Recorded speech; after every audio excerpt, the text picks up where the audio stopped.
Bonjour tout le monde, ici Monsieur Cacahuète et Ou- Zou qui est à côté de moi qui joue à Happy Birthday, non pas Happy Birthday, Non, Happy Birthday. euh, Birthday The Beginning sur PS4. Aujourd'hui nous sommes Dimanche. dimanche 19 juillet 2020, il est 18h34. Aujourd'hui sur un coup de tête j'ai décidé de ressortir la Game Boy et j'ai regardé dans la petite caisse de jeux Game Boy que l'on avait, puis je me suis dit allez pourquoi pas Space Invaders, donc là il est là, je vais vous montrer la cartouche après, simplement parce que le jeu est déjà démarré, est déjà lancé, alors je sais pas si vous allez voir quelque chose. Euh, donc sur un coup de tête, ouais, j'ai choisi Space Invaders. Alors c'était un jeu acheté en brocante, je crois, si je me souviens bien, je l'avais acheté une dame à 5 €, donc c'était un prix fixe pour la cartouche en loose. Bon, vous allez me dire c'est peut-être un peu cher, bon en même temps, Space Invaders il est pas si courant que ça, en même temps, pratiquement tous les jeux Game Boy sont devenus rares à l'exception de Tetris, qui est le jeu le plus courant que l'on trouve en brocante. Effectivement, de toute façon Tetris a déjà été vendu en bundle avec la console, pas avec tous les bundles, mais voilà, c'est un jeu qui était vendu à un certain nombre d'exemplaires et fourni avec certains bundles, donc très très courant. Donc voilà, donc à peu près maintenant tous les jeux Game Boy sont devenus plus ou moins rares, à l'exception de Tetris. Et Space Invaders, c'est un jeu de mon enfance. Alors je l'avais pas connu sur Game Boy, je l'avais connu sur PC. Je m'en sortais pas trop mal sur PC, donc à l'époque sous MS-DOS. MS-DOS c'était le système sur PC avant Windows tout simplement.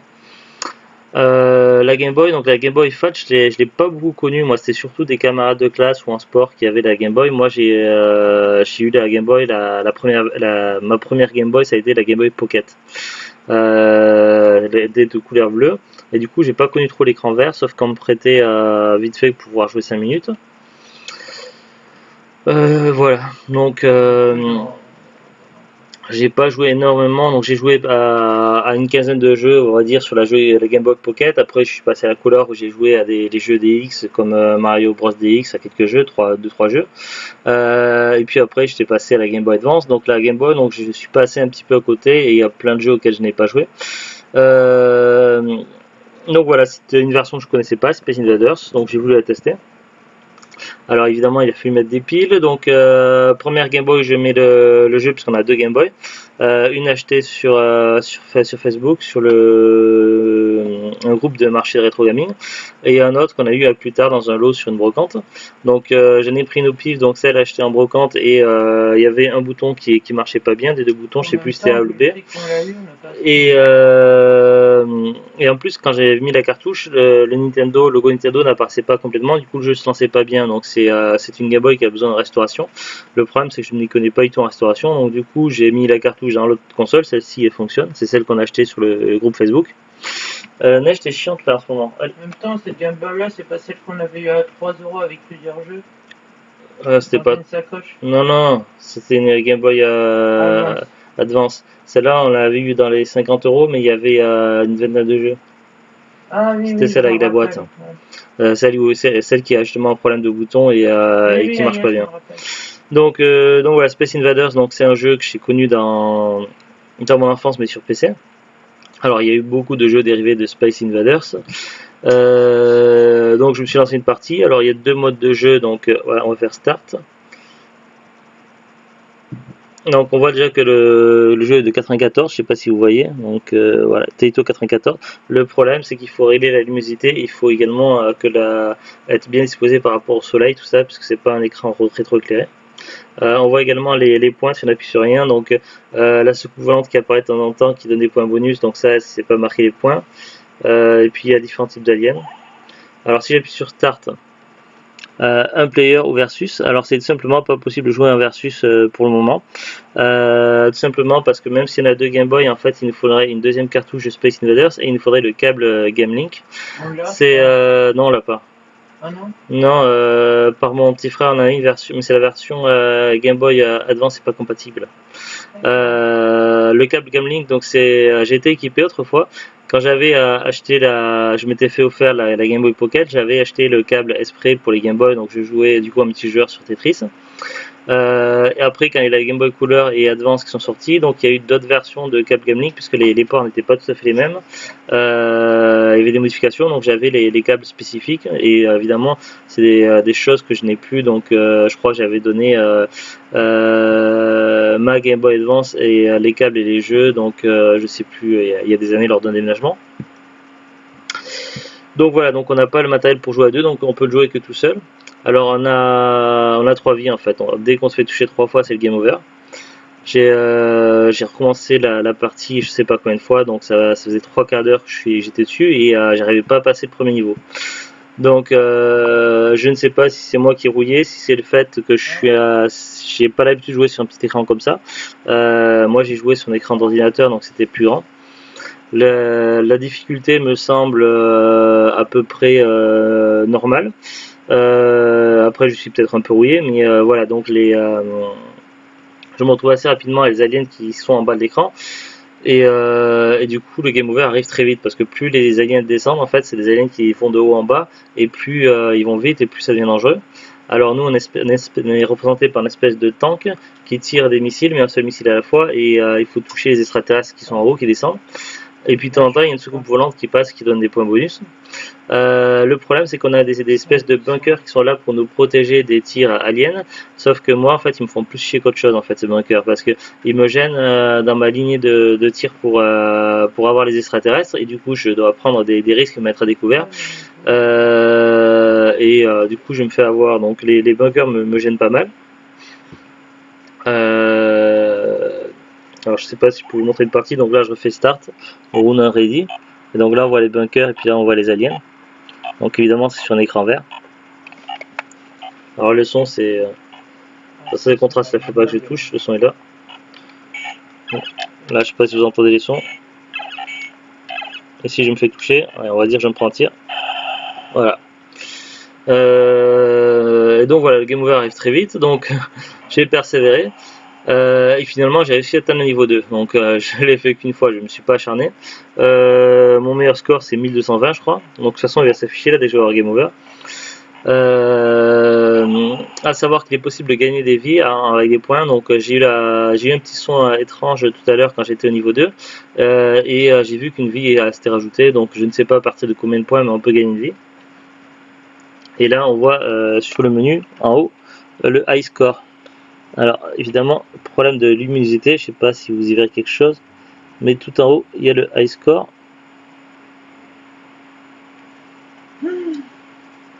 Ah là ça a bougé puisqu'il montre les points des trucs. Ah, voilà, si ça revient ici en haut de l'écran. Non, la qualité d'image est pas super. Donc mon high score 1220, mon score à battre. Par rapport à d'autres jeux que j'ai pu jouer sur Game Boy, donc je trouve la difficulté un petit peu difficile. Bon, ça c'est normal pour du Space Invaders. Globalement, les jeux Game Boy de ce que j'ai connu, donc des peu de jeux que j'ai pu jouer, sont relativement difficiles. Donc c'était le cas également des jeux Nintendo Entertainment System, à l'exception de quelques jeux, donc les Mario, les Zelda qui sont plus ou moins faciles. Mais les autres jeux Game Boy étaient relativement difficiles, donc là ça échappe pas à la règle. Donc imaginons dans le passé, donc 30 ans en arrière, un enfant qui avait qu'un seul jeu, qui avait que Space Invaders, au bout d'un moment il devait en avoir ras-le-bol et s'énerver quoi. Ouais.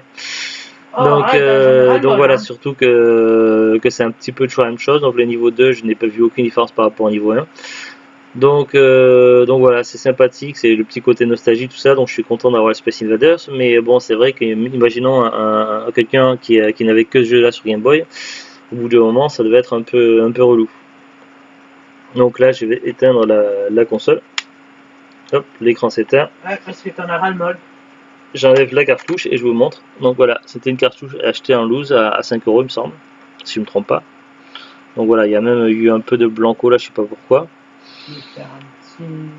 Là, en tout cas, l'étiquette est parfaitement intacte, donc c'est ce qui est plutôt cool, parce qu'il y a beaucoup de jeux Game Boy où l'étiquette est à moitié décollée ou abîmée. Hop, je la remets là pour le moment, je la rangerai après dans la boîte. Donc on a une petite boîte qui est derrière avec plein de jeux de cartouches, je vais vous montrer. Alors ça c'est que les Game Boy, donc c'est pas les Game Boy Color, Advance, tout ça.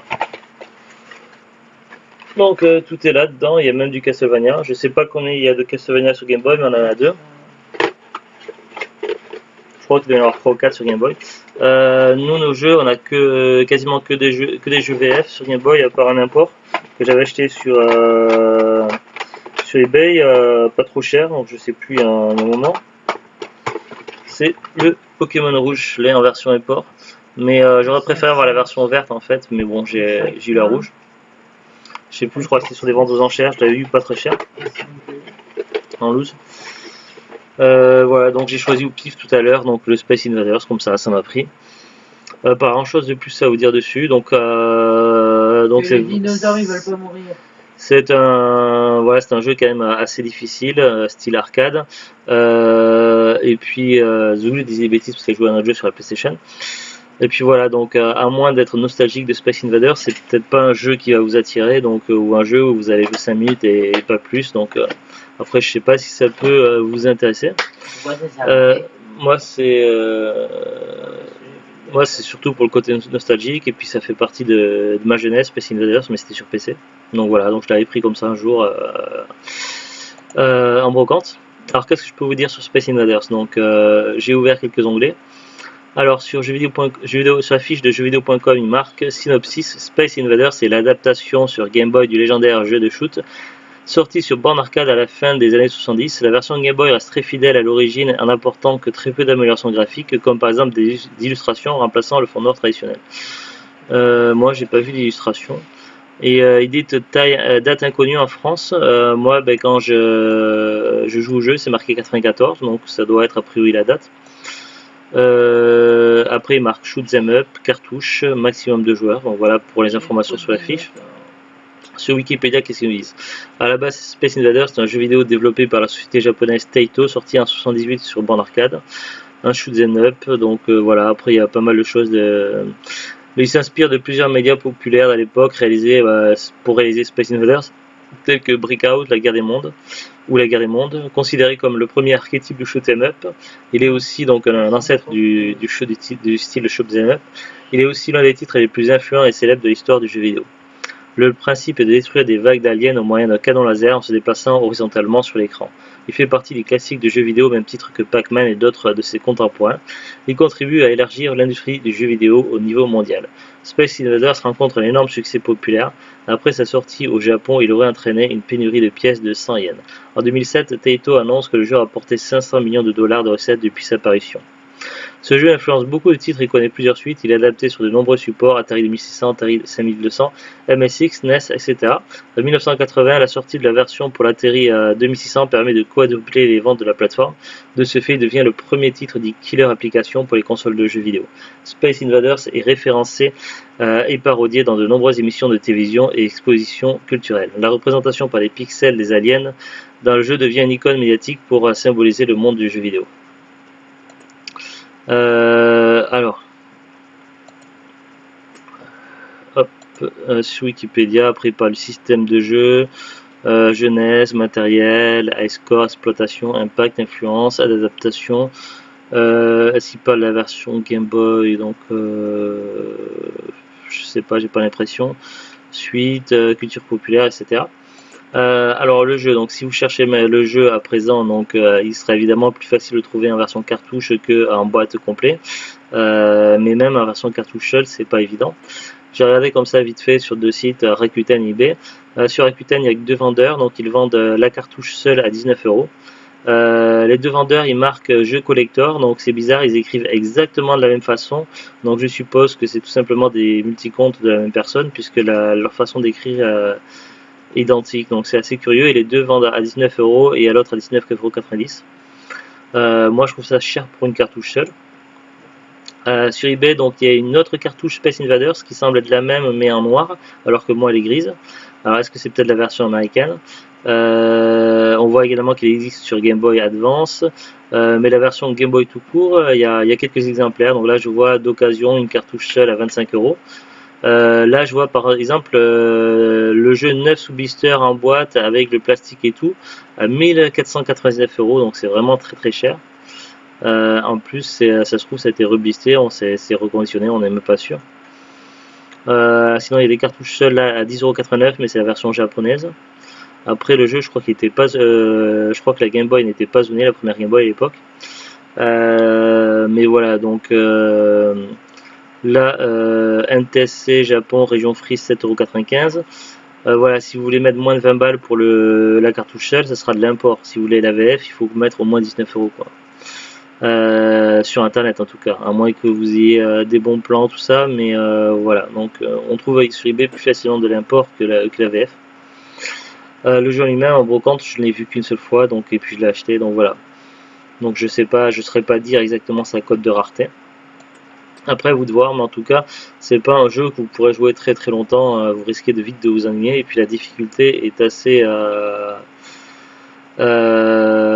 voilà, je voulais dire un mot, mais je sais plus exactement. Voilà, la difficulté met une barrière, donc c'est pas évident. Donc, il faut vraiment avoir un niveau élevé, puis il faut bien y voir sur le petit écran d'un Game Boy, tout ça, donc c'est vraiment pas facile. Allez, sur ce, donc je vous dis à très très bientôt et au revoir. Au revoir.